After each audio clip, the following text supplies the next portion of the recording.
The Cutting Edge is just honored to have with him one of our founders of the Cutting Edge. Without your help, Bob Dornan, there would be no Cutting Edge. I can honestly say that. As a result, your opponent in this race, in this primary race, said that it would be an unfair advantage if we were to interview him. So I just thought I'd let you know that right off the top. You wouldn't edit him. No. There's a camera. Here he would be. He could speak his mind and his convictions, and they'd run in continuity. All right. I would insist on that as a founder of Cutting Edge. Let me start this off properly. I think when you talk about someone that's been cursed and blessed by all of America, you can look under Bob Dornan and find his picture, because you have no people in the gray zone. They all have either they really love you or else they just don't like you at all. Right. Now, recently, you went back to your talk show, but I think people forget something that's really important about Bob Dornan. You know, in the old days, in fact, Wally George just passed away recently. But before Wally George was Sam Yorty. Oh, yes. And before Sam Yorty was Joe Pine. But right there, knew them both well.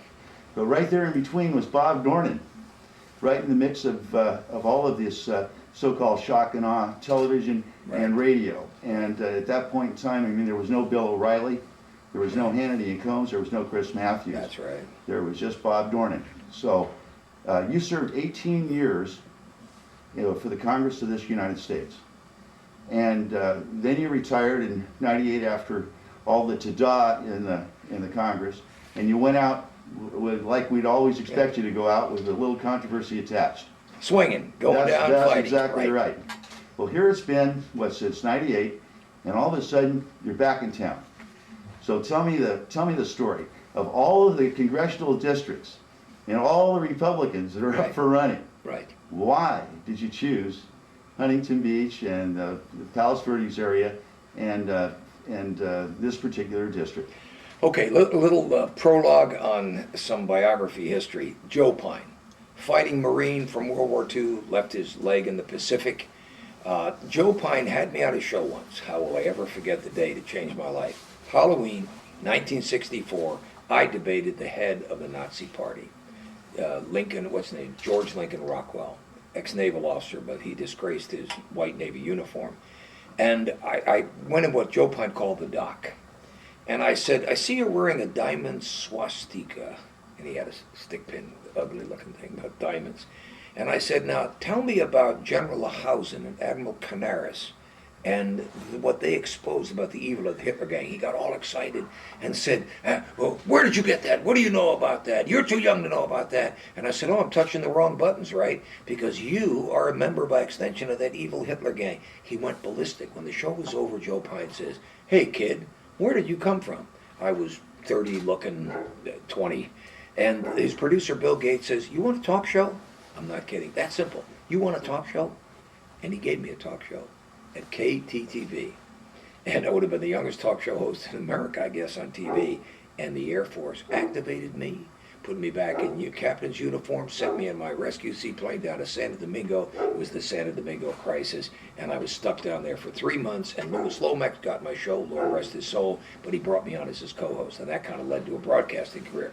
Now, the other guy, Yorty, he used to come on my show, and then he and Betts would take me out to dinner. What a great guy. The last of the great conservative Democrats. And he was a lovable guy. And all of those years in between, doing the Tempo Show, 4 hours live every day in the LA Orange County at Ventura Market, and then the Robert K. Dornan Show live on Saturday night, before that was the show's name, 90 minutes, and I would assign myself to Vietnam 8 times, Laos, the Middle East, Israel, all over the world, 10 times behind the Iron Curtain. I was my own producer, and I would pay out of my bank account for me to go anywhere in the world and come back with these stories. That was a great show. Emmys all those years, and it was all a plan, 1,000,000 to 1 odds. It only worked because of the grace of God to run for Congress in '76, and I was lucky enough to win on my first go-around. All right, let's come on now. Okay, We've got now, a lot of things to ask you. Just want to give you a little biography. So that 20-year run, 6 in LA, 12 in Orange County. Let me quote the current chairman of the Armed Services Committee. Bob Dornan took a simple congressional seat and turned it into a national platform. So when I left, of course everybody predicted whether they liked me or disliked me, I'd end up on talk radio. And then I began to track a guy that I'd served with. The whole 8 years Rohrabacher and I served together, I was on the House Intelligence Committee. And I was going on classified trips, and a lot to the Middle East. I had no idea he was going on these renegade, rogue, freebooting, silly, asinine missions, paid for with terrorist money, to all of these areas of the world, and becoming not first a nuisance to the State Department, then an aggravation, and then a threat to U.S. foreign policy. And I thought, what is going on here? And I said, Sally, do you remember when he almost got down on his knees in Duncan Hunter's office, harangued me for 3 hours, and made me come back the next day for another 3 hours, begging me to give him the safe Huntington Beach seat, to give it to him, because he knew I could run there after the 1990 census. And he said, you can win anywhere. Well, we found that that wasn't true. There are limits. You can run anywhere. You're beloved everywhere. The Long Beach press teller is going to tear my face off. They're going to bring up everything from my past. They're going to ruin me. And he said, and my dad will get a heart attack. So I said, no, Dana, I'm declaring Friday in front of John Wayne's statue. This would have been December of '91. I went home, and I started thinking about it, and I said, Sally, I'm going to call Dana's mother. I don't want his dad to have a heart attack. He's a great Marine Corps fighter pilot. Sally says, don't call. My brothers called it. Don't call. My sons, my family, everybody said, don't call. But I'm obstinate. I called. Fluffy answered the phone. Lovely, sweet voice. She's in heaven, I'm sure. And I said, Fluffy, my second favorite congressman and my son. I said, Fluffy, would Colonel Don get a heart attack and die if Dana had to run in Long Beach, where he's already been an incumbent for 4 years? He'd win easily, and he would have won easily. And there was this long pause, and she said, the colonel would probably die of a heart attack if Dana had a rough primary. I don't know if he primed her. And I said, Fluffy, tell Dana he can have the safe seat. I'll take the rough, brutal seat that's Democrat. And because I'd always represented Democrat seats, and I took it. Now everybody thinks that because I gave him the safe seat, that somehow this is a grudge match, or that ego's involved. I wished him well. I'd endorsed him at '88. His wonderful father told me mine was the key endorsement. Without Bob Dornan, he wouldn't have beat a popular, entrenched, liberal to moderate Republican, Harriet Weeder. She'd been there a long time. She had all the money. He said, your endorsement, Ollie North helped, but he was still under the cloud of Contragate. He said, your endorsement won it for my son. I endorsed him in '88. I endorsed him in '90. After I gave him the seat, I enthusiastically endorsed him in '92, and '94, and '96. And all the time we're serving together, these 8 years, from '88 to '96, I have no idea what he's doing, this renegade operation, because I'm going over to these same countries, classified trips, many of them, going into the embassies, meeting with the ambassador, his country team, going into the bubble, which is the soundproof room in every embassy where the CIA talks to you. Because I was on the Intelligence Committee, it was kind of an impressive thing when there'd be 6 congressmen or 8 or me alone, and suddenly a voice with the ambassador's aide would say, Congressman Dornan, would you please come? People say, what's that about? Well, he's on the Intelligence Committee, he gets the CIA briefing. I'd go into the bubble, and I had 2 objectives. Oversight, are they doing the right job? And I had some problems there sometimes. But mostly it was, what can I do to help you? Are you funded? Are you getting enough money? Do you have enough electronic equipment? I was the chairman of tactical and technical intelligence. Everything from secret stuff in oceans, underground, and everything, up to the big KH-11 satellite, the Big Bird. So I said, Eric, are we supporting you enough? How about the budget? There were liberal Democrats always screaming, like Kerry of Massachusetts, to expose the intelligence budget, to cut it back. My job was to go on the floor and defend the secret, couldn't tell the number, budget of the CIA and all the intelligence agencies. Let me ask you a question here. Sure. Was Rohrabacher taking these trips to Afghanistan and visiting the Taliban on his own kick without any government approval? No government approval, no government cooperation, no reporting to the government, without even the knowledge of the Intelligence Committee, without sitting next to me on the floor and saying, Bob, you're just back from Afghanistan on an intel trip. I was there myself, mucking around with General Massoud, the Lion of the Panjshir Valley. I didn't know any of this Walter Mitty stuff that he was going through. And then I got calls from friends of his, and from people in the Jewish community, from people in both parties. Can you control this guy? Yeah. I said, well, he's not a friend. He's an acquaintance. We've never had lunch, never had dinner. He was a bachelor most of the time I knew him. I've never had lunch with him even in the house dining room. I don't know what he does. He surfs. I don't know what he does. He doesn't fly any jet airplanes the way I do as a congressman. He doesn't know anything about armed services. He's not like his dad. I don't know him that well. And they said, well, something's wrong. And I said, well, it seemed okay the 8 years I was there with him. And then I started to see what the trips were. They were starting to come out. Then he stood on a stage and got an Arab Hero Medal with Earl Hilliard and Cynthia McKinney, two liberal Democrats, and they were both defeated in their primaries. But his primary was behind him, March 5th of 2002. And then I'm watching Alan Keyes, who is a friend, who I have had dinner with, who our wives know one another. And I'm watching the May 2nd, 2002 Alan Keyes show, because I'm pulling for Alan to make this MSNBC show work. And Dana's on there, and you know, guy you serve next to a guy, district to district, our lines interlock. And I'm looking, and all of a sudden I hear him say 9 times that the Israeli soldiers target innocent civilians. Both sides commit atrocities. He says that 9 times. And then the worst line is, the Israeli soldiers slaughter innocent people. Slaughter people. Then he says the leaders on both sides are equally corrupt. And he says, I grant you, Alan, there's atrocities. Yes, the atrocities are bad on Hamas and Hezbollah, but the Israelis do the same thing by policy, by their leaders. Well, that's what Kerry, John Kerry, senator, going to be the Democratic nominee, said when he came back from Vietnam. Because I tracked him for 2 days in April of 1971. All right, and Bob, I watched him say the same thing. You're cutting into a lot of important stuff here. Now we know why you're here, and we know why you're running. Tom, I want to cut in on you. Because you answered the question I was going to ask Bob, so I'll go to another one. No, wait a second. I want to know his position on term limits for congressmen. What is your position? It's a very simple one. I believe in term limits for everybody. The president has them, the vice president has them. Senators and congressmen are different because we represent 50 different states. And unless everybody does it at once, then all the small states will say, well, we're not going to have term limits, and we're going to have all the chairmanships within 20 years. So unlike California, where I supported term limits, and it clicked in, and most states have it, almost every governor in every one of the 50 states is term limited. But the trick, the key, and I fought for it, I was the main spokesman for the U.S. Term Limits Committee, the civilian layman group, is how do you get everybody to do it at once? And the problem is the Senate. They love that long Bob, tenure. let me cut in and ask you a question. Sure.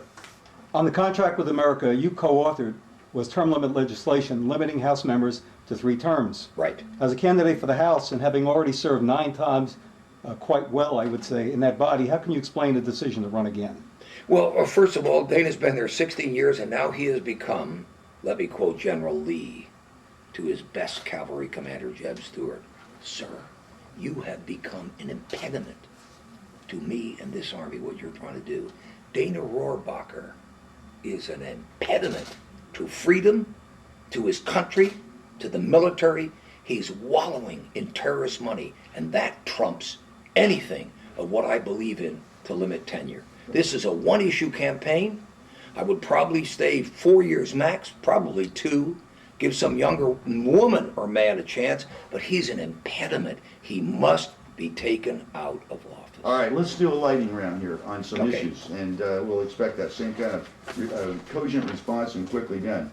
First is on illegal immigration and on free trade. Right. Those are almost linked, but not. But just if you could give us a Sure. quick viewpoint on both of those. On the House floor once, I said, I believe in free trade.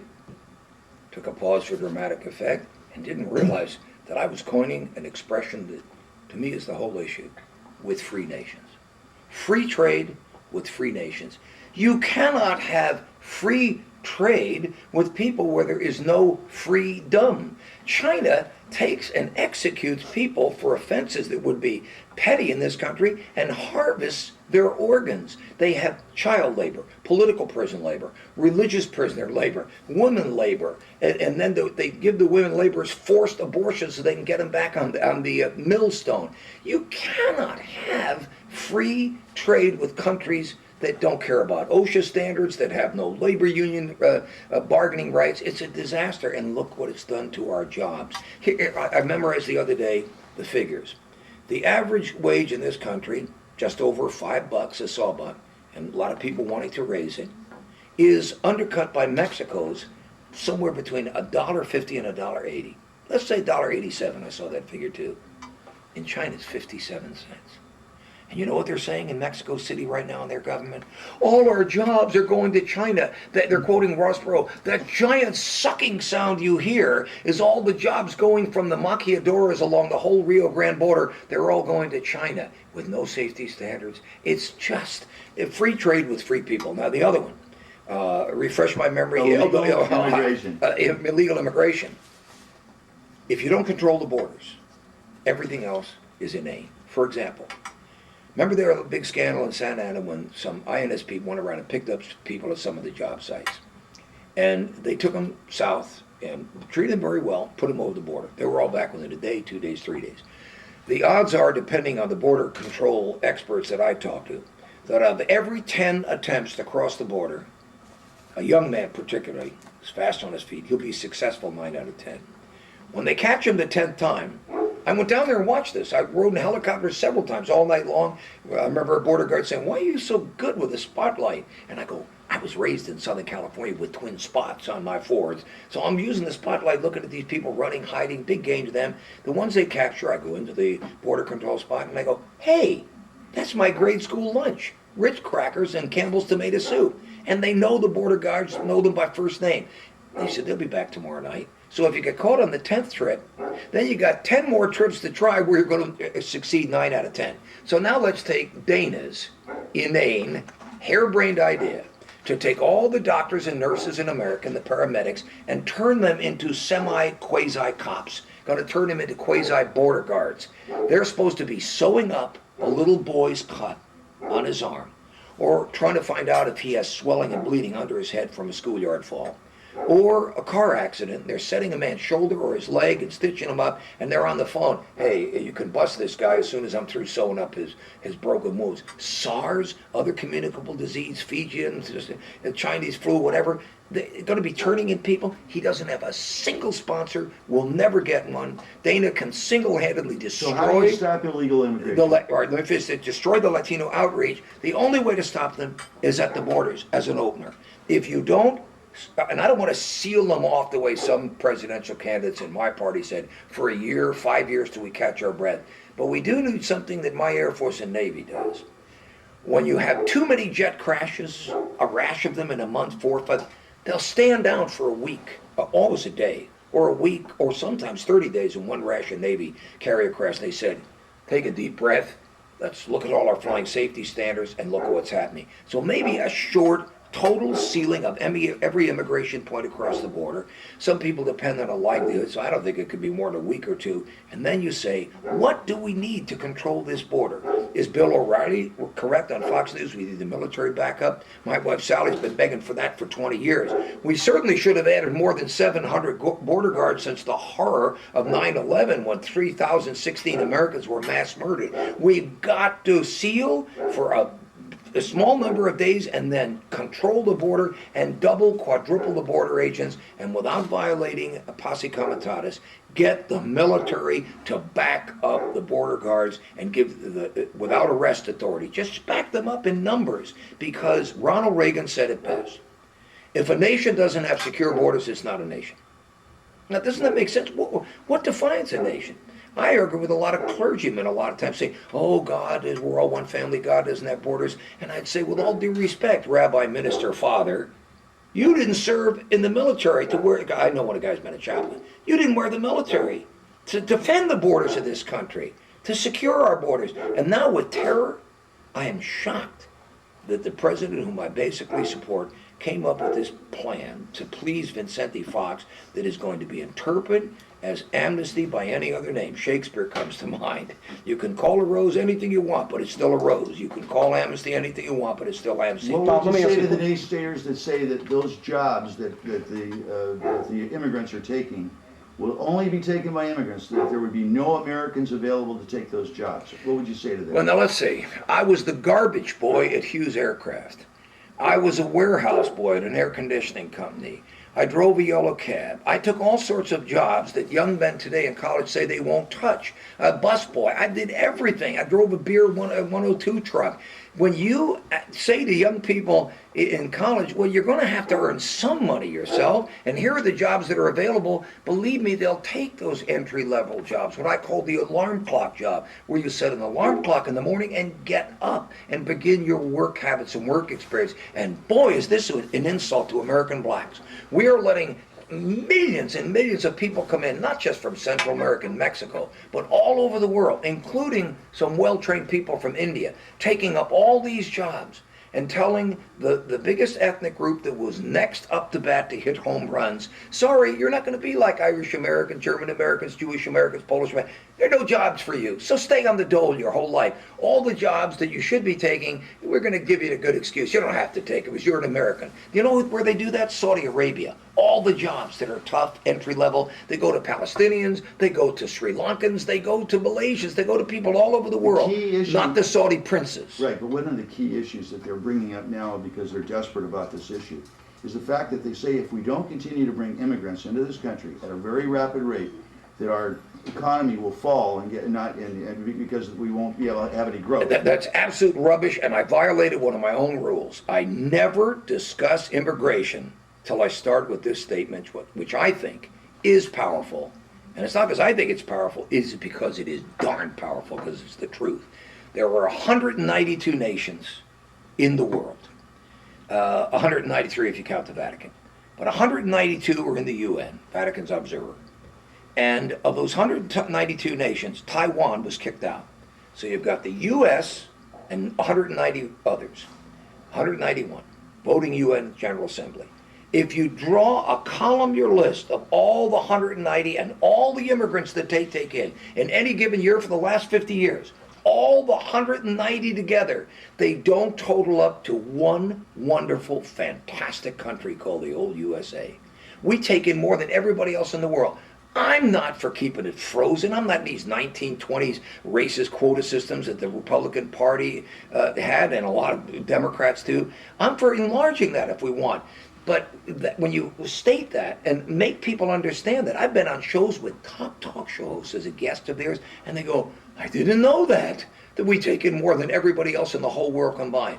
Once you can get that in somebody's head, and you say, now if you want to raise these quotas, you have a line. And there are decent people all over the world with an American dream in their head, not just a job, but freedom, democracy, good education, the best health in the world. And you've got this line, people queuing up and waiting 5, 10 years to get a green card, working privileges. They've been here as tourists or students, they want to come back. They wait in line, and what are all these people committing felonies across the border doing? They're bumping people out of line. They're butting in the line. They're telling their cousin down in Guadalajara, you're a jerk. Go sneak in the way I do. They're telling somebody in Tegucigalpa or Honduras, El Salvador, don't wait in line. What are you filling out those visas at the embassies? I've watched them bring them out iced tea and cookies as they're filling out everything, and they try to build kind of arbors to give some shade to the people all lining up to do it right. You can't bump into line. You want to see some of the biggest fights in society when somebody steals your parking spot or somebody muscles their way into a movie theater line. You go, excuse me. I saw a woman the other day say, there is a line here. And he tries to ignore, and then a man tapped him on the shoulder, listen to this lady, buddy, get at the end of the line. That's what this immigration does. Now, having said that, if I were a young Mexican, this is where Bush says family values don't stop at the border. If I were a young Mexican, 17, 18, 19, and somebody told me it would take 10 years, and I wanted to work hard, my mother was sick, I would head north. And I wouldn't be breaking Mexican laws. Vincetti Fox would be encouraging me. All the Mexican presidents, because they don't know how to get rid of socialism and a narco government, and it's even catching up with Vicente Fox. I'm not breaking Mexican laws, I'm breaking U.S. laws. And what has to happen with the guy that I would be doing what they're doing is that we have to catch him and tell them you can't do it this way. And if we've kicked them out about 5 times or they can't get through the border, then they say to their cousin in Tegucigalpa, you know what, I'm going to do it the right way. Let me ask you this, as congressman from this district, if you're elected, let me ask you this. What will you do at the national level to support the state of California and their health care for illegal immigrants that come across here? Because evidently from what you're telling me It's a federal problem, it's not a state Of problem. course. Every governor tries to say, well, we need money. Pete Wilson started this fight in earnest as governor. I don't have the federal troop authority to seal my border with Mexico. You are costing us billions of dollars in schooling, welfare programs, health programs. And what was wrong with 187 was they wanted to kick the kids out of school. They shouldn't have gotten into that. They should have concentrated on adults and fair worker programs and sealing the border, making the federal government seal the border. And you just have to say to the feds, this is your problem. And as a congressman, I accepted that problem. Ronald Reagan designed something to say, here it is, we're going to be very fair, we're going to figure a lot of people, and from now on, the Simpson-Mazzotti bill says, never again, and to use Ross Perot's analogy, that big sucking sound was not just jobs going to Mexico. It was an invasion of people across the border, taking jobs away from people at the lowest socioeconomic levels in this country. So I would offer this. Rohrabacher has no reputation as a speaker in the House, no reputation as a writer, no reputation as a leader. I keep begging people in the press, call Duncan Hutter. It sounds so much better when a chairman of a major committee says it than when I say it. But my reputation was that I was always, even when I was a freshman, one of the three best speakers in the House.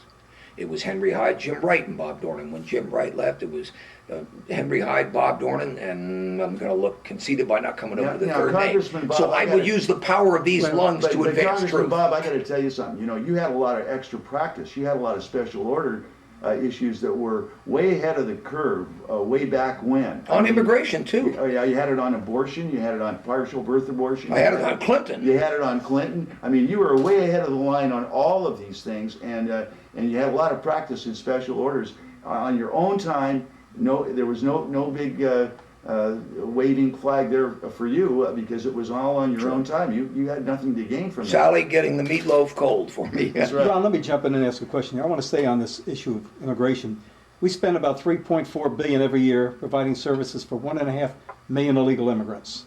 Would you champion? That's a low figure, What? by the way. Okay. Would you champion a constitutional amendment to Section 1 of the 14th Amendment to read, "No child of an illegal born in the United States shall be entitled to citizenship and corresponding benefits"? I was always opposed to that till about 5 years ago. Yes, I support it. I'll tell you why I changed my mind. Alexander Hamilton, if he hadn't been killed in a duel, could not be president because he was born in Nevis. And I think Henry Kissinger, that's tough luck that he was born in Germany. I want to keep that. To be president, that final chief executive job, you should be born in the United States. Arnold Schwarzenegger accepts that. But that's because there was something treasured about all these immigrants, more than all the other countries coming together, legally, properly, and they have a child here. And they're studying to be citizens, and they say, this is a native-born child who's a citizen. About 5 years ago, I did statistical research. I used a lot of good think tanks and heritage, and a new phenomenon had been developed. People coming here, sometimes pregnant, to have a child here without any intention of that child being an American citizen and being raised here in the American dream. They had the child as an entree, because they're now the parent of an American citizen, as an entree to all the freebies and goodies that no other country in the world has. No other country that I know of, can you think of one, allows people to come there to have a baby on their terra firma and say, well, now that my son is French, can I get all the French goodies here? The easiest way to look at the hypocrisy around is, how do the Mexicans treat their Guatemalan border? It's a long border. It's sealed tight as a drum in the sun. I mean, why can't we start to say to the community of nations, we will respect people who have been here X number of years? How about if we tweak the amendment to that, and it would have to be a whole separate constitutional amendment, and we said, if someone has lived here for 10 years and they're on the path to citizenship, well, of course their children would be American citizens. But if you're coming here just as a device to start bringing your whole family here eventually, and you have no intention of putting down roots, there are people that say this applies to all young Americans, but do these people come here to study American history, American men and women who we call heroes, to understand how fragile a republic growing out of a democracy is? No. They don't care anything. It's all money, money, money. The American job machine and money machine. Following that up, I heard you on your talk show to address this issue, and I think you should revisit it. There was a lady from El Salvador or somewhere who came here to get a heart and lung transplant. She was not a citizen of the United States. She got the lung transplant, a young girl, and she died because they did the wrong blood. Wrong blood type. Yeah, and so then they tried again. They gave her a second heart. They gave her a second one. And there was a lot of controversy on your talk show about this particular issue and about that lung and that heart going to American citizens as opposed to, because all their whole family was not. Ron, to give some clarity to this issue, there are prisoners in the prison system getting liver transplants, other vital organs, and now we're talking hearts.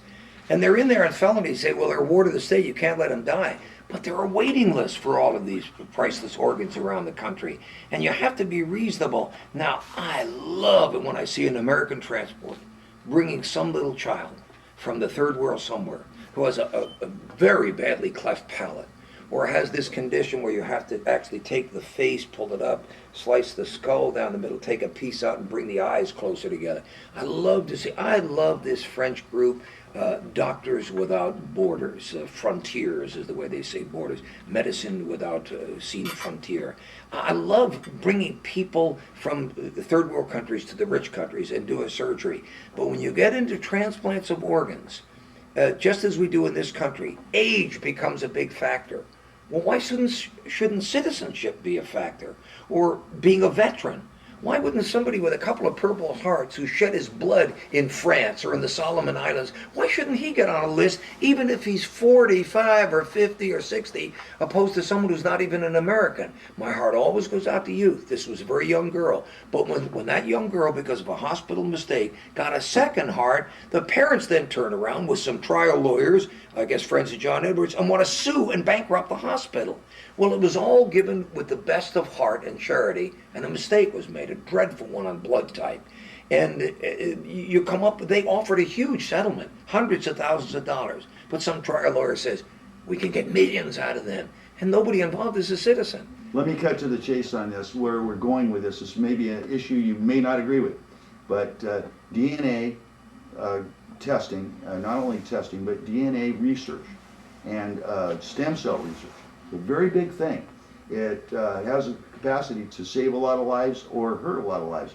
We'd like your opinion on that, on stem cells and on the cloning aspect. The more research we do, the more science that comes out, it's almost as God is writing some of this, we find out that the best approaches, the best science on cloning is not to create human life and destroy it. That whether it's a mother's umbilical cord, that there are other ways to get to the core at the top of the spine of the brain. It's like the argument of dopamine that they were taking in Sweden, and Cuba did this.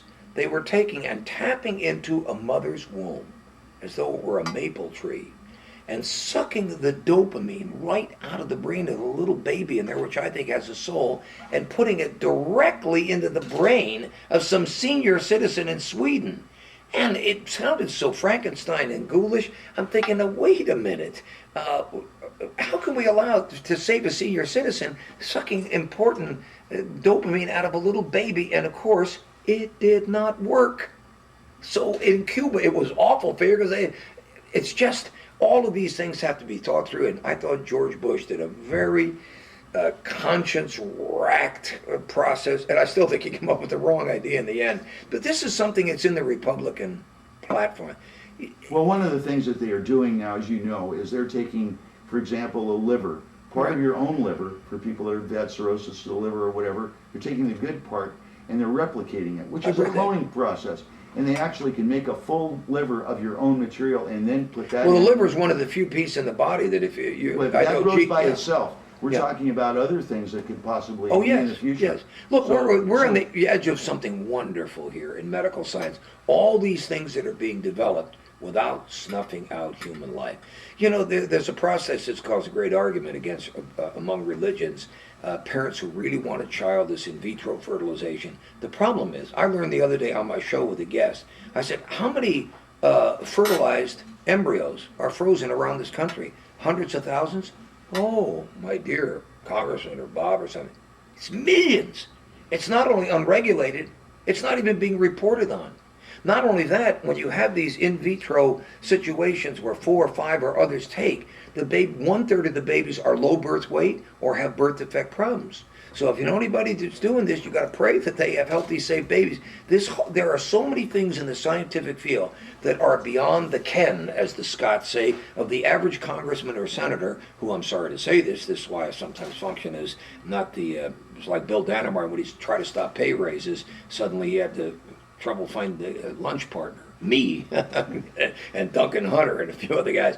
But when you go against that pay raise thing that they all work out in secret for one another, and they've had 5 pay raises in 5 years, one of the things where you really get them in trouble is when you say, have you been up to NIH? No. Have you been down to Centers for Disease Control? No. Do you know how many centers there are? No, there's 6. Do you know how many institutes at the NIH there are? There's 12. I can't tell you the 2 biggest shocks in my 20-year run in Congress, 6 in LA, 12 down here, is the lack of hard work by most members. And in spite of the protestations that most work hard, no. Many work hard, most do not. And number 2 is this lack of knowledge on sociology, on theology, on science.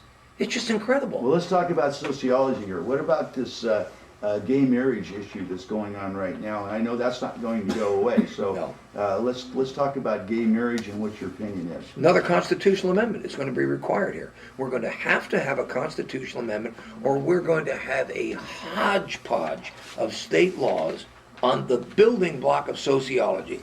I was a year advanced in school, not because I was so smart, but because my mom wanted to put me 1 year behind my brother. So I was 12 years of age in the 8th grade, and I entered high school at just turning 13. I can remember sitting there. Venice and Normandy, ground zero for the riot a couple of blocks south on Florence. I'm at Loyola High School. Father Kelly comes in, big, tall guy, just back from China. And he says, sociology, long word, what does it mean? It means the family, the building block of society. And why do we care about men and women having to be married either civilly, hopefully blessed by the synagogue, the temple, or the pastor? Is because it's to protect the children. Now, let me tell you what clarified this for me totally. Seattle was struggling with domestic partnerships, domestic relationships, the fire and the police department. They had a few homosexual firemen and policemen that said, we want the benefits that the married guys are getting. And they wrestled with it, and they wrestled with it, and it took about a year, but they finally said, okay, we're caving in. The Archbishop Laverty did this in San Francisco. All roomies are going to get all the benefits that men and women who are married with children get. If your roommate is your roommate, you've been together a long time, maybe you were veterans in Vietnam, saved one of those life, and both your wives ran out on you, you never could find Miss Right again, you're living together, you don't have to have sex together. You got 2 women who are widows, and their husbands were both killed in Vietnam, to make it dramatic, and they're living together for 10 years, they're just buds, friends. A clerk in San Francisco doesn't have to lean across the counter and say, Mrs. Smith, Mrs. Jones, do you, well, you know, Britney Spears, Madonna, but more, you know, are you intimate with one another? Oh, of course, we just share everything together, bathroom soap. No, I mean, sex. What? Imagine 2 guys, Tony and Vinny. They served together in Vietnam. They come home, they're roommates, they're firemen, they save people's lives, and they go in. Did I lose my mic? They go in and they're at the counter, and some clerk says, "Do you do it?" Hey, forget about it. What, you talking, Tony? You get this? What do you want? A knuckle sandwich? You see how crazy this is? If you're going to give it to roommates, friends, old ladies together, widows, good buds, everybody, college roommates, that's the fair way to do it. You have no right to ask, do you people do it? Because, and when you do that, you destroy the uniqueness of the family, which is, for all of civilization, alpha lions, alpha gorillas. Children need a solid man and a woman. And my daughter saw a picture, my oldest daughter, saw a picture, it was on the front page of one of the big dailies here in Orange County, of two males coming down the steps in San Francisco, and they had twin daughters. And my oldest daughter, Robin, said, Dad, that picture offended me because it means those two beautiful little twin girls are never going to know a mother's love because the surrogate mother gave them up. All of this experimentation, it means, I think in the long run, slippery slope, end of civilization. Okay. Bob, I got a two-part question for you. Sure. I'm going to jump in on you, Ron. With healthcare premiums skyrocketing, talk about tort reform, medical malpractice, and follow up with, do you have a health savings, do you have a plan for healthcare reform?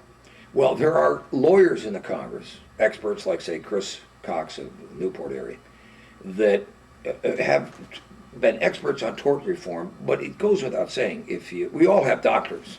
Go ask your own doctor, particularly if you have a lot of grandchildren. We have 14. You ask him, the OBGYN doctors, are you thinking of leaving the state? I have to. I can't afford these medical premiums. I can't work 7 days a week just to pay my medical insurance premiums. And then you see these crazy suits come up. Mother says they weren't properly told about their Down syndrome child, so they want to sue the doctor for millions of dollars. You should have told me to kill this son of mine when he was in my womb. What's the matter with you? You're a bad doctor. We've got to get a handle on medical malpractice, because at one point, if you extrapolated that on a chart, the greatest state in the union in size and population, I mean in color and population, the highest mountain, Whitney, except for Mount McKinley, the lowest desert. I used to torture guys in the Air Force. I'd say to Texans, we have bigger producing oil wells than you guys do. I made that one up, but they didn't figure it out because they knew about Whitney and Death Valley. I said, we got islands off the coast that are gorgeous. We got San Francisco. I'd brag about California. Great state. We were going to be left without any OBGYN doctors. What is that for the country? California should be a leader, as it used to be, with the school system, and not just kind of the golden dream decaying. That's how Schwarzenegger got to be governor. Kept talking about the golden dream. All right, let's get on to something you really know about and you really like to talk about, and we discussed it a couple of years ago at the Western Conservative Conference with you. The Department of Homeland Security and the Patriot Act. Those are two issues. I think when we last chatted with you, you said that Homeland Security was a $37 billion boondoggle. Wonder if you've changed your position on that? No. And then looking at the Patriot Act and what the ramifications are, do you think it should be sunsetted, or what do you think should happen with the Patriot Act? First one, Homeland Security, I haven't changed my mind. And the 37 billion was a low figure. It instead of taking all the government functions we had and letting them do their job, the FBI would be a good case in point. We'll talk about it in a minute if you want. They weren't allowed to examine any radical Muslim effort in this country. Have you ever seen this very young-looking guy, kind of reddish hair, Steve Emerson on NBC? Do you know how he developed as an FBI expert and how the FBI came to him? Because even under the Bush the father's last couple of years, and under all Carter years, started with him too, under all 8 Clinton years, the FBI could not infiltrate or examine any radical Muslim group because it was religious. Steve Emerson, as I recall him telling the story on TV, missed an airplane in St. Louis. Not too far from the airport, he walked into a mosque. I don't know whether he's Jewish or not, but he picked up the material in the back and went, oh my gosh, Adolf Hitler Jewel Striker returns. He started collecting this stuff. He built files at home. He trained himself as a terrorism expert. And when 9/11 happened, the FBI went to him and said, you got the files. We don't. We weren't allowed to. That's taking an FBI and not letting it do its job, and to put all these disparate agencies, border control, everything, all into one big, huge, it'll be $50 billion before this year is over. One big, huge new agency. When we already had too big a government, that wasn't the answer. Now, the second thing you asked was the Patriot Act. The Patriot Act absolutely was needed. All of these guys that have been giving Dana Rohrabacher free travel, gifts to terrorists, lectures, counseling him, and as some of his oldest friends for 40 years have said, they've gotten in Dana's head like Svengali's. They've screwed up his thinking. He will defend the radical Muslims that drop the hat. How did they arrest Samuel Arian? How did they arrest Al-Amudi? Patriot Act. The Patriot Act provisions under Bush and Ashcroft have enabled us to fight back against terror. Now, are there kind of like wartime provisions in it that I think are a little tough? I mean, what's the Fourth Amendment to our Constitution and the Bill of Rights? Talks about no troops shall be quartered. What is that from? British troops coming into Boston and saying, where's the biggest house in town? We'll take that house for our commanding officer. All of you people are going to have to put up our troops, and it's a continental deal. You'll have to give them breakfast. I mean, so our young colonists, a country with less than 4 million people, said, no troops quartered in ours. A man's home is his castle, shall be secure in his effects and papers and all of that. Bob, I got a But when question you for have you. a war on terror, you got to look at some of those laptops, Zacharias, Missouri. You got to go into some of those effects and papers. Sunsetting is a good idea. The problem is there is no end in sight in this war on terror. Bob, I got a question for you. At one time, you won the Golden Bulldog Award from Watchdogs of the Treasury. Aside from the new Homeland Security positions, the size of our federal government has increased dramatically. Are there areas that you feel can and should be cut? Well, I had 18 Bulldogs. I won one for every year. 6 years I was up in LA, 12 years I was down here. Of course I think government is too big. The first year, every piece of legislation I put in, I gave to Milton Friedman, a Nobel Prize winner for economics, and Milton Friedman is a great wife too. I got pictures with him, or saw him the other night. He would look at all these pieces of legislation. Howard Jarvis picked me out of the whole freshman class of the 95th Congress to submit H.R. 1000. I waited for a nice even number, obviously early in the year because they number sequentially. And H.R. 1000 was the definitive tax cut that Ronald Reagan eventually implemented. Jack kept it super work, but his cut was 33, mine was 25. The problem was I wanted a 10% cut, 10% and 5. They reversed it, all the businessmen using logic, waited till the 5% was gone, started to retool, rebuild at 10%. And what was the result? The recession of 82 that cost us 26 seats in the House. Now, and we'd already won a huge chunk, like 38 in 1978. I came to the House with only 143 congressmen, one lower than Watergate in 74. Now, you look at where you start cutting government. I voted against the education department. I voted for the veterans, but I voted against, although I didn't see crying need if the other were doing its job, the Veterans Administration, but I voted for a cabinet post. But I voted against, I remember Jimmy Carter woke me up one morning, bless his heart, at 7 a.m. Hi, Congressman, this is Jimmy Carter. I said, hi, Dick, how's the school teaching going in Thousand Oaks or in the San Francisco? I thought it was my younger brother, who's a great mimic and impersonator. He said, no, Bob, this ready, Jimmy Carter? And I said, oh, Mr. President, let me get out of bed and stand at attention. He laughed. And he said, I really need your vote on that energy department of. I said, I'm kind of a small government conservative, Mr. President, but you keep calling. You're going to find a lot of times I'm going to be going with you, I hope. And he said, okay, Bob, vote your conscience or something nice like that. But now, if you dare to vote against education, which is squandering money and the kids are learning less, then you don't look forward to having a role in the Republican Party. The Republican Party is coming to mirror the Democrat Party. I want to see leadership in the House. I know what's in Tom DeLay's heart. He needs more congressmen backing him up like Bob Dornan. He may have come out and done a fundraiser for Rohrabacher, but when I told him in April I was going to run, he smiled. He said, I've been asked to do a fundraiser for Rohrabacher. And I said, I understand how that works. I'm not asking you not to do that. Well, and let me just say this, boy, I need guys like you to back me up. It's getting to be a very lonely job because DeLay's a fighter. Look how you can tell how the left hates him. So unless we can get leadership in the Senate and the House, while we're in charge and have been in charge of both bodies since 1994, the reputation of what we promised, heightened expectations, is going to kill the Republican Party, and it'll be another 60 years before we get back in power. Where's your stand on No Child Left Behind, the president's position on that? I think the federal government can only muck up education. That is the one area that the closer you get to home, to the county, the community, the state, the better the results are. The federal government has been throwing money. Look, Shouldn't we test these people, though, to make sure they're doing a job? Oh, absolutely. My brother's retiring from 35 years of teaching in the public school system, San Fernando Valley, and he's handed the torch to my second son, Mark, who is training himself in special education. All of my kids, I'm proud to say, have very big hearts. They cry easily, and when they see turmoil in the papers and family suffering, and they want to help. And Mark comes home with his eyes glazed. Oh, these little kids, these special interest kids. And he said, first of all, Dad, most of them are not what you think of as special interest. It's bad parenting. They're overdosed, shrugged on Ritalin, they're this, they're that. He said, and do they ever respond to love and sternness? And this is the way my brother operated. Now, it helps if you're 6'2" almost, and you're an ex-Air Force guy like my younger brother, Richard, but he didn't have any nonsense in class.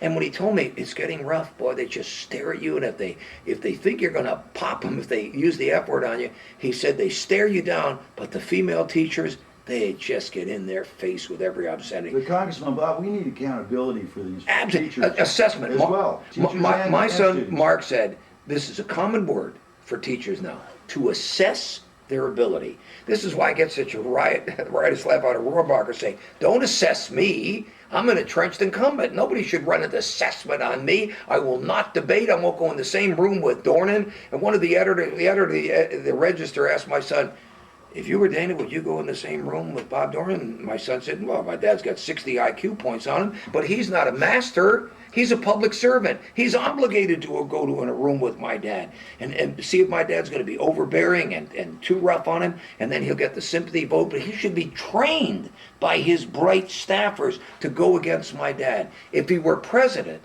he couldn't turn down 15 debates the way he has. But how is it that our congressmen and senators can turn down debates, but the president of the United States can't? Something's out of whack. I got there. to switch gears on you right Sure. now because this is a rare moment for the cutting edge to have you with us. Sure. And as a result, this is a question of probably no one on the planet will probably answer, and maybe not even you. But you know, after you left the Congress in '98, there was one stalwart. 96. In '96, there was one stalwart congressman who stood up and told the Clintons what he thought of them, and his name was Jim Traficant. Right. Jim Traficant is in jail now in Ohio. Right. He's persona non grata. You can't reach him, you can't touch him, you can't talk to him. Press can't get to him. What happened to Jim Traficant? Jim was a very likable guy. Wore a very bad toupee, but most people don't know he was a star high school quarterback. He was good. In both high school and college, and he had a big heart. And he was America First type of guy as far as work and jobs and everything. And he rattled the cage of the IRS so badly with so many of their abuses that he changed American history and the culture on the IRS. But what happened to Jim is what's happened to a lot of people in Congress. He was in a safe Democrat seat. When you're in a safe seat, you tend to think you can write your own rules. And Jim did have his staffers coming out, working on his farm. And then when people who didn't like his putting America First attitude went to the FBI and others, then he kind of leaned on the staffers and tried to give them more money and say, don't rat on me that I had you building a barn or whatever. So he kind of unwound and everything, but he went down with flags flying, but I knew he was going to jail, and it was too bad. Now, here's the sad thing. You got two big daily newspapers in this county. Now, I'm going to break something on this show. I don't know of a single U.S. senator, there's 100 of them, male or female, Republican or Democrat, or the independent, the turncoat Jeffords. I don't know of one of 434 congressmen and women other than Rohrabacher, including the independent, I get along with him, Bernie Sanders of Vermont. Not one of them. That's 534 people. Pays their spouse to be a campaign manager when they have no campaigns. I don't know a single congressperson who pays their spouse $111,000, last records, year before last. $100,000 a year. Dana pays his campaign manager, who happens to be his wife. $111,000 in 2002, when he had no race, no general races. He's never had a primary challenge, except with my endorsement for him to win in 1988. He had no general that year. His general last year against female Jerry Shipsky or something, she couldn't raise $1 to hire one phone bank. The Democrats write off all the safe seats. Now, what's the result of all this safe seat stuff? Is that it's only 14 months ago, the 2002 election. You know, this early primary I'm totally against. California should settle on June primaries. If they want a presidential primary in March, make it just the president. June is just about the right balance of half a year, 5 months after Christmas, New Year's, 5 months to campaign for the primary, and another 5 months to campaign to the first Tuesday following the first Monday in November. That was balanced. But when you have this compressed period, when you have 8 months till the general and 10 months to swearing in from a week from Tuesday, that's all absurd. But in 14 months ago, after McKinney and Hilliard had lost their seats because of taking less money than Rohrabacher's taken more money both than put together. In the general election, Connie Morella, a very liberal Republican in Maryland, the most liberal Republican, was replaced by a Democrat who's just as liberal. Only one person in our party lost their seat in the general to a challenger.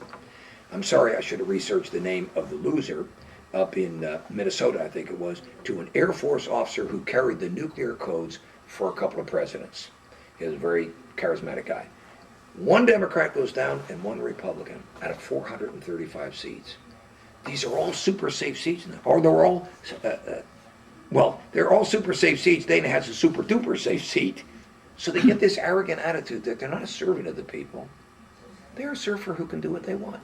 So they pay their wife $110,000 to $111,000, and that doubles their pay.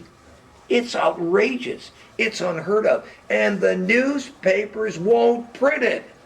I don't get it. It's on the cutting edge. They never treated me this way. It won't be on the cutting floor, but I do have a question for you, Bob. Sure, I had some of my kids work for me at slave wages, and they ripped me up for it until they investigated and said, these kids are Dornan, they're grown adults, they're good fundraisers, they work hard, they put up signs all night long, they arrest the candidate's husband for tearing down signs and watch him take it off in handcuffs, and if either big paper had printed that story, I wouldn't have lost by 9 votes in 1996. My son, in the middle of the night putting up signs, arrested the husband of my opponent for destroying my property and had him taken off in handcuffs. You better get this last question in here. I want to get a question in here. When you served on the National Security Committee, you championed programs such as the B-1 Lancer, Right. B-2 Spirit, I named it the Spirit. the FA-18 Hornet, and the V-22 Osprey. How would you characterize our military preparedness and hardware capability today? That Hornet is the big Super Hornet, the E and the F. Yes. How are we doing? We're doing pretty good, but we need a B3, and Duncan Hunter, my best friend in Congress, has put money in for that. He's put money in to bring back some of the B1s out of storage, too. We, all my time in Congress, I had to listen to liberal Democrats like John Kerry, who's going to be the Democratic nominee for sure. I had to listen to them attack every one of these systems. Every one of them was gold-plated. It wasn't necessary. We didn't need it. What saves American lives is our technology. And I'll tell you a fight I lost as I left the house. An armored vehicle with big, solid rubber 8 tires. The Russians had one. It's a big, powerful vehicle. You still see it in Chechnya. I wanted an armored vehicle that was fast for urban warfare, not a Hummer. The words armored Hummer is a joke. I saw what happened to Hummers in Mogadishu. You're looking at the last congressman sitting or retired out of Mogadishu. It took me, somebody said 30 hours, and it took me 40 hours to get there at night, hitchhiking on C5s and C-141s. When I got to West Cairo Airport and I started to fly south to Mogadishu, I went up in the cockpit, which I always do, and I said, how long is it going to take us to get down to Mogadishu from Cairo? 4.5 hours. I said, that's how long it takes to get across the United States. Congress said, look at these maps. Africa is big. And I got down there to Mogadishu. I was met by 2 generals, 2 two-star generals, Garrison and Montgomery. They put me... our engines are still spinning. I can see the turbine spinning. Here's a Black Hawk with the rotor spinning, and a guy comes up and pops a helmet on my head, and another guy puts a flak vest around me, and they put me in the helicopter, and I'm over the Bukhara, and I'm getting my Nikon taking pictures that I blew up and put on the house floor, and all the relatives of the wounded, killed men, they all call me and said, we learned more from your special order with these giant photographs than we learned from Time, Newsweek, and U.S. News all put together, and throw in the New York Times and the Washington Post. I was a different kind of congressman. I got a last question. I know you better. No, I just want to run some names off. Okay.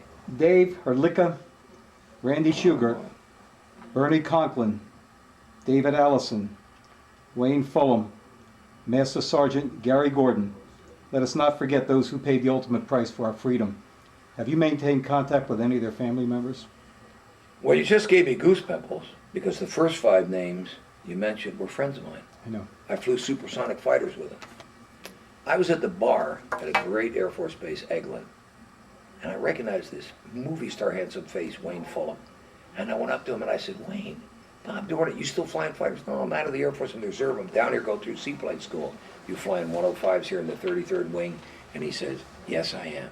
When he was shot down over Hanoi, bailed out at high speed, he was on the operating table of the North Vietnamese communists for 6 hours, and they said, today we have captured the all-American boy, the handsomest American we've ever seen. He was movie star handsome, and he died. They said, all of those names except Schubert and Gordon. And I took one of my sons up to Maine, Lincoln, Maine, and looked at Gary Gordon's grave, near where he worked in the paper mill. And I took that same son, Mark, up to Carlisle Barracks area in Pennsylvania, and we looked at Randy Sugar's grave. Yes, I got little tiny Medal of Honors for both their parents. I knew the catalog where I could get them. Congressman Bob Dornan, we're out of time, and I got to tell you one thing. If anybody thought you were slowing down, they were really mistaken. And all I got to tell you is thanks so much for joining us on The Cutting Edge. Gentlemen, thank you. You were as tough as usual. Thanks, Bob.